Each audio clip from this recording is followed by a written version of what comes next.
haven't stood on a chair in a bar at a political event in like almost 2 years. I'm really excited to be here. So I have known Jen since I first got involved in Georgia politics directly. So she and I have been working together on issues like this for 2 decades now, which means both of us were like 9 years old when we started. Yeah, exactly. But very young.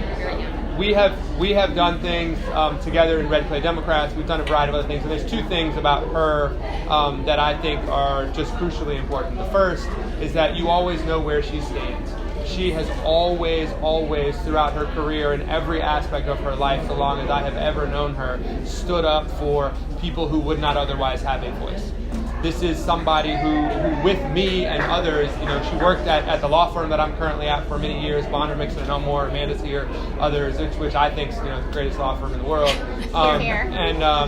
But during that time, she showed herself to be incredibly intelligent, incredibly forceful, incredibly persuasive advocate in all these contexts. And when she left and went on to do a variety of other things, it was always to do more for the little person out there who doesn't get represented otherwise. And she has filed lawsuits against the state of Georgia pro bono in order to strike down the most restrictive photo ID law in history, frankly, which Georgia passed, and in which we were all, as a team, successful in getting that first photo ID law struck down.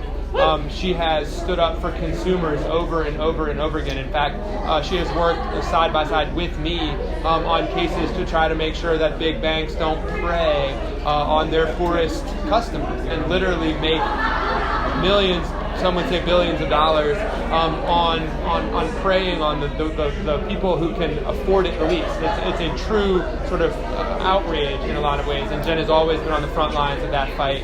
And then she again, when the Secretary of State in Georgia released everybody's voter and social security information, the person who was there to make sure that people got represented, that things got set as right as they could be set, was Jen. And she has stood up again and again and again for what she thinks is right. And I think it's incredibly admirable and it's incredibly consistent. And that kind of a rock from a moral standpoint is going to serve her so well in the legislature. And the other thing that I think is important is just how effective she is. I mean, she's from Dodge County. She's going to be able to reach across the aisle. She's going to be able to talk to people that are not just inside the bubble that sometimes we live in. And in these political times, nationally and in Georgia, we all get so consumed by what's happening in our tiny group of friends or in our tiny group of people who believe the same things that we do. But in order to get anything done, you got to go outside of that. The only people you can make peace with are your enemies. The only way you're going to grow a political movement is to talk to people who aren't in it. And sometimes we lose track of that, but those 2 things are immutable facts. And Jen is going to be very, very good at standing up, at reaching across the aisle, at dealing with things, but knowing where she stands, who she is, and why she's there. And it's going to be to fight for the kind of people that we all know need that voice at the Capitol. So I will conclude with this.